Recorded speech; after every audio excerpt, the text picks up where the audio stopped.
Bonjour à toutes et à tous. On se retrouve dans cette dernière partie pour finalement les calculs de vitesse et d'accélération du robot sériel.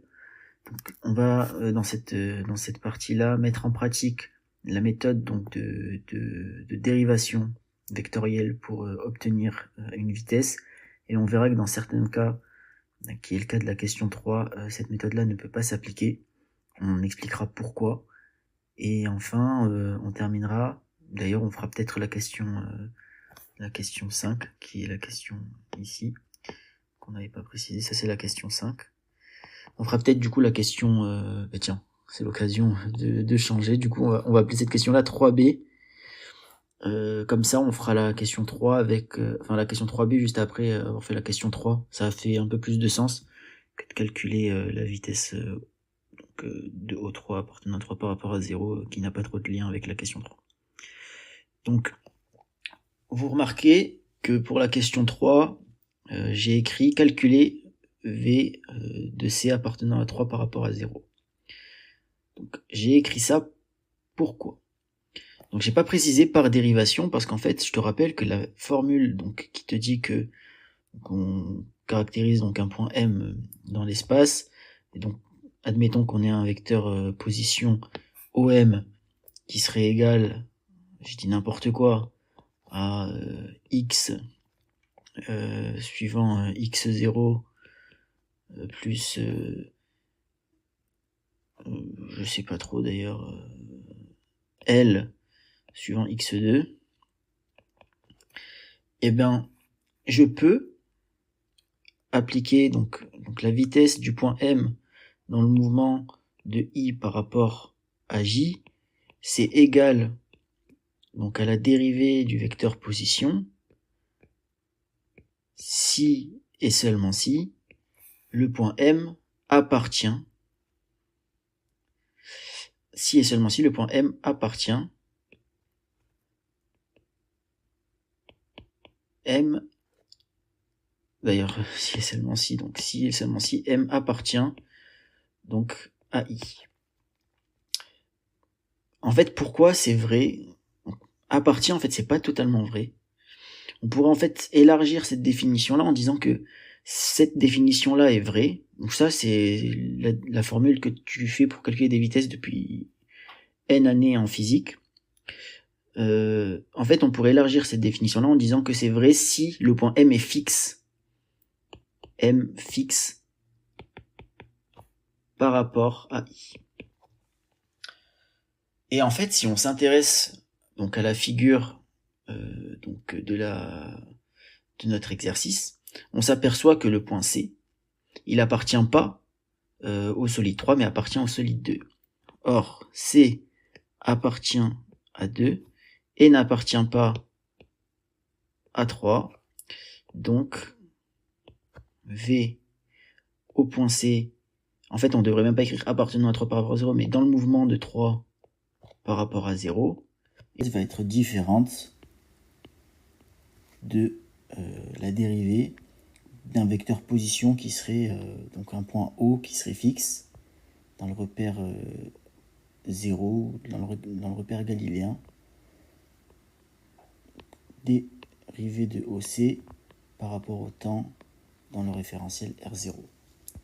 Et donc la question en fait, c'est comment est-ce qu'on pourrait donc pallier ce problème-là?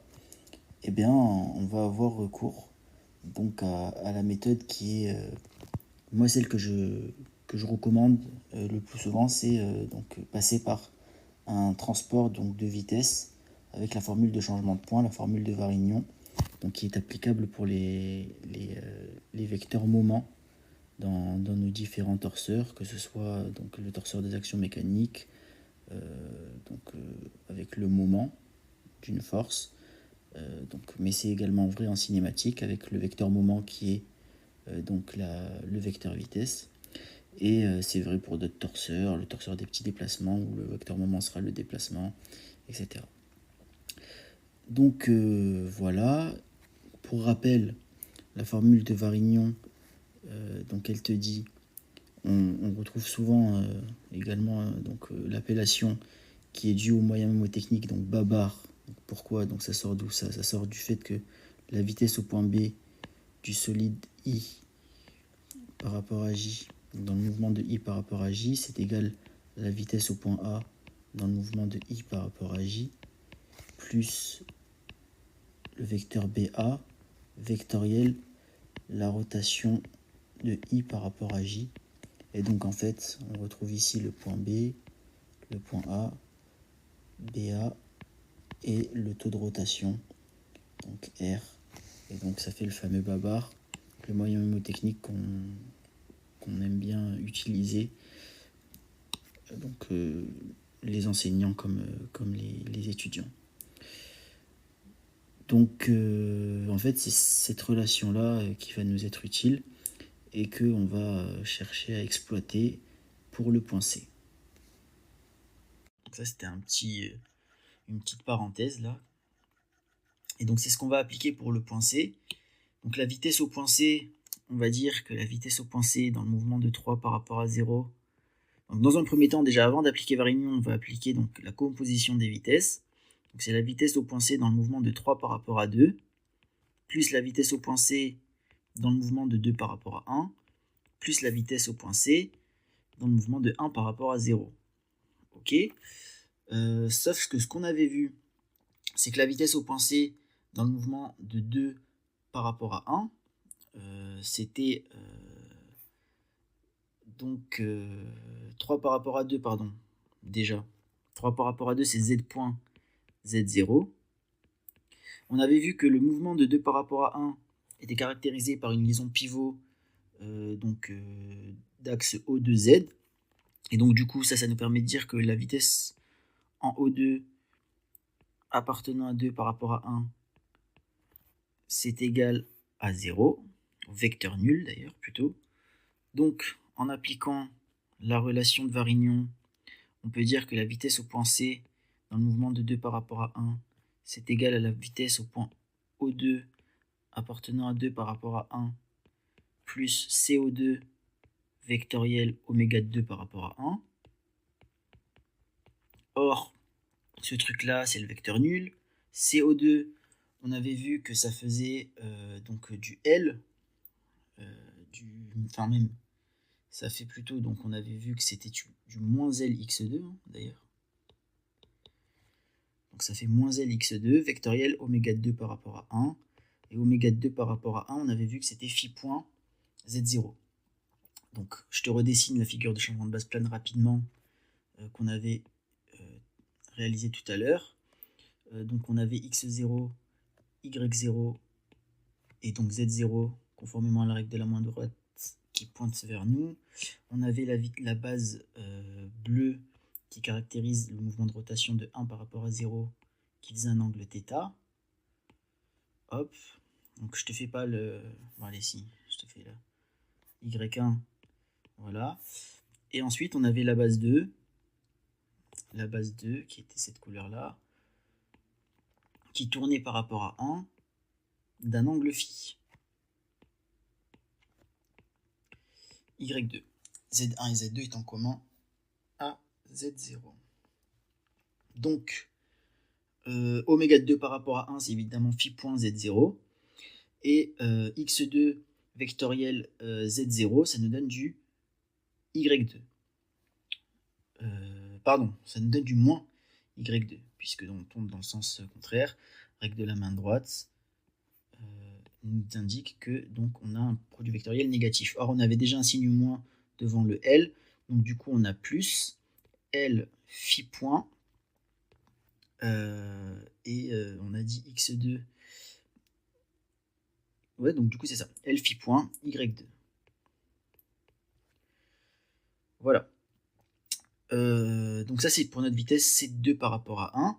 On va calculer maintenant la vitesse au point C de 1 par rapport à 0. La vitesse au point C de 1 par rapport à 0, c'est égal, donc on avait vu que le mouvement de 1 par rapport à 0 était caractérisé, donc enfin la liaison plutôt entre du mouvement de 1 par rapport à 0, des solides entre 1 et 0, c'est une liaison pivot d'axe O1 Z0, donc la vitesse au point O1 dans le mouvement de 1 par rapport à 0 est égale au vecteur nul, plus CO1 vectoriel oméga de 1 par rapport à 0.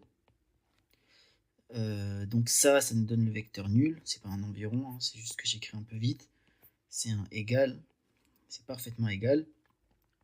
Plus CO1. Donc CO1, ça fait du moins LX2 moins LX1. Donc ça fait plus moins LX2 moins LX1. Voilà. Vectoriel. Oméga de 1 par rapport à 0 qui vaut θ.z0. Donc x1 vectoriel z0, ça va nous donner du plus y1. Et x2 vectoriel z0, on l'a vu, ça fait du plus y2. Donc du coup, on se retrouve avec une vitesse. Donc, je vais essayer d'un peu mieux écrire. On va se retrouver avec une vitesse qui va être égale à, donc toujours plus, mais je ne vais pas l'écrire, L θ.y1 plus L phi point y2. Voilà. Et donc, finalement, en rassemblant tout ça, on sait du coup que V au point C dans le mouvement de 3 par rapport à 0, c'est la somme de toutes ces vitesses. Donc ça fait du Z point... Oui, pas... Ok, un petit problème, j'ai l'impression, de crayon. Z point Z0. Attendez, 2 minutes. On va essayer de recalibrer de ça. Plus du L θ point Y1 plus L θ point plus phi point Y2. Voilà pour la première vitesse. Si on s'intéresse maintenant à l'accélération du point C dans le mouvement de 3 par rapport à 0, donc là il n'y a pas de différentes possibilités, hein. C'est forcément de la dérivation vectorielle pour calculer une accélération. Donc la définition, c'est la dérivée de la vitesse au point C dans le mouvement de 3 par rapport à 0, et donc par rapport au temps dans le référentiel R0. Ok, donc si on dérive Z point, ça va nous donner Z point point. Z0 est fixe, donc on ne dérive pas ce vecteur-là, puisque sa dérivée dans sa propre base vaut 0, vaut le vecteur nul plutôt, plus L θ point Y1, plus L θ point fois la dérivée du vecteur Y1 sur dt dans R0, hop, plus L θ point point plus phi point point par linéarité de l'opération dérivée y2 plus L θ point plus phi point dérivée de y2 dt dans R0. Ok. Hop. Donc la dérivée d'y1 par rapport au temps, ça va nous donner, si on se réfère à la figure de changement de base plane, ça va nous donner dérivée d'y1 dans sa propre base, ça vaut vecteur nul plus phi θ point, donc z0 vectoriel y1 lui-même. Z0 vectoriel y1, ça va me donner évidemment avec un produit vectoriel négatif. Donc ça va me donner du moins x1. Donc du coup on va avoir z point point z0 plus L θ point point y1 moins L θ point carré x1 plus, donc ça va pas bouger, L θ point point plus phi point point y2. Et là du coup dérivée d'y2 dans R0, ça va me donner moins L θ point plus phi point au carré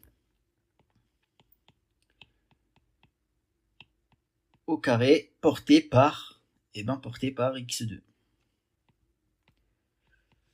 Donc je vérifie celle-ci, j'y suis allé un peu vite, mais ça fait du dérivé de y2 par rapport à t dans sa propre base, donc dans la base 2, ça fait vecteur nul, plus oméga de 2 par rapport à 0 qui vaut θ point plus phi point z0 vectoriel y2 lui-même. Donc ça fait bien, donc z0 vectoriel y2, ça fait bien moins x2, et donc multiplié par le taux de rotation d'oméga 2 par rapport à 0, ça fait bien du θ point plus phi point. Donc on s'y retrouve. Ok, donc on a calculé la vitesse, on pourra encadrer ces résultats-là. Et on va maintenant s'attaquer à la dernière vitesse, donc qui est la vitesse donc au point donc O3 appartenant à 3 par rapport à 0. Et donc là on peut directement donc calculer donc ça par dérivation. Donc ça fait c'est la dérivée en fait de O1 O3 sur dt dans R0. Or O1 O3 c'était égal, on l'avait vu donc dans la question 1, non dans la question 2 pardon, c'était égal à z sur z0 plus, et bien évidemment on ne prend pas la forme projetée de ce vecteur là, sinon on ferait vraiment des calculs qui seraient juste vraiment trop complexes pour pas grand chose finalement. Donc on garde la formule de base, donc plus lx1 plus lx2. Voilà. Et donc on va dériver directement ça. Donc, la dérivée de O1, O3, ça fait z point z0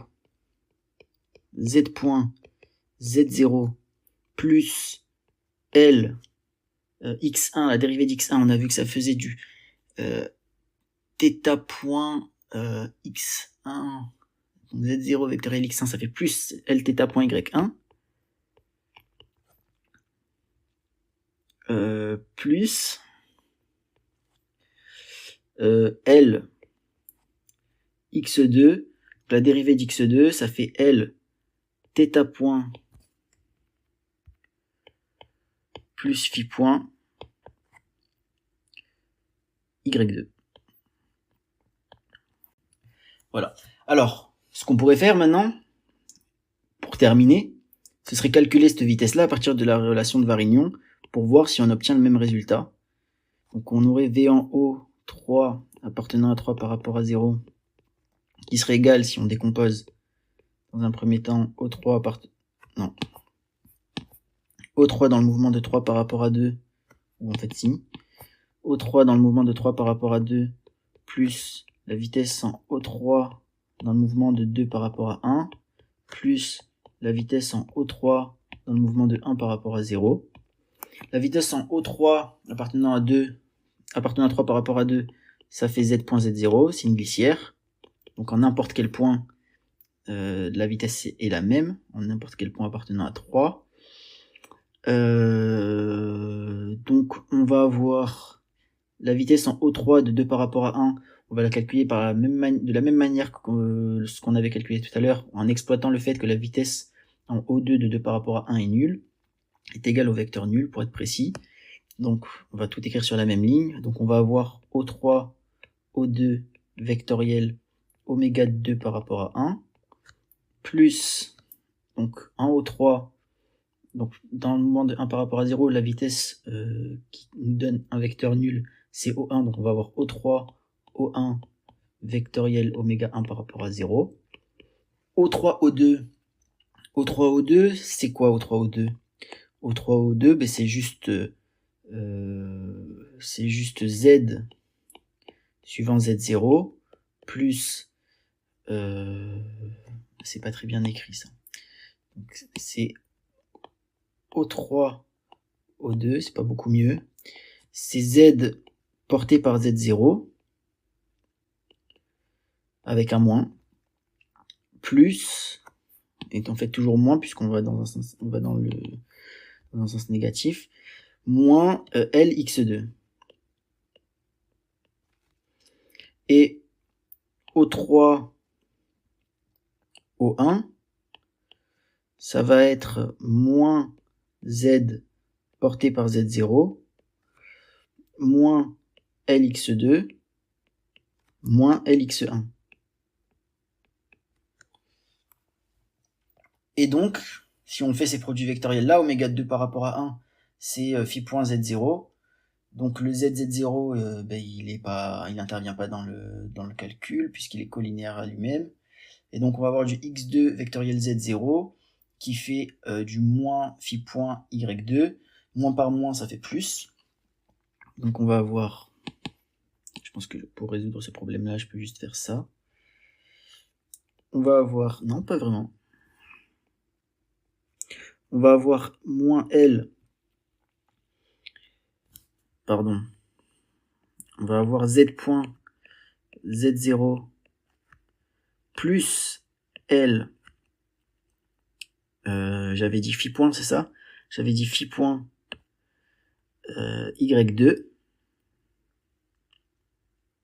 Je réfléchis en même temps, mais je pense que, ouais, effectivement. L phi point Y2. O3, O1, donc on va avoir du X2 vectoriel. Donc cette fois-ci, toujours Z0, donc ça va toujours nous donner plus. Mais cette fois-ci, c'est θ point. Et c'est Y2 toujours, par contre, plus L θ point Y2.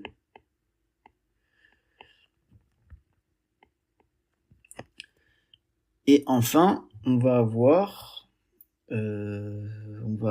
X1 vectoriel Z0 qui va nous donner toujours plus. Mais cette fois-ci, ça va plus être Y2, ça va être Y1. Et donc on va avoir L θ point Y1. Et donc en factorisant par Y2 notamment, on va avoir Z point Z0 plus L phi point plus θ point Y2 plus L θ point Y1. Ce qui est, évidemment, puisque c'est la même chose, le même résultat que ce qu'on a obtenu par dérivation vectorielle. Donc on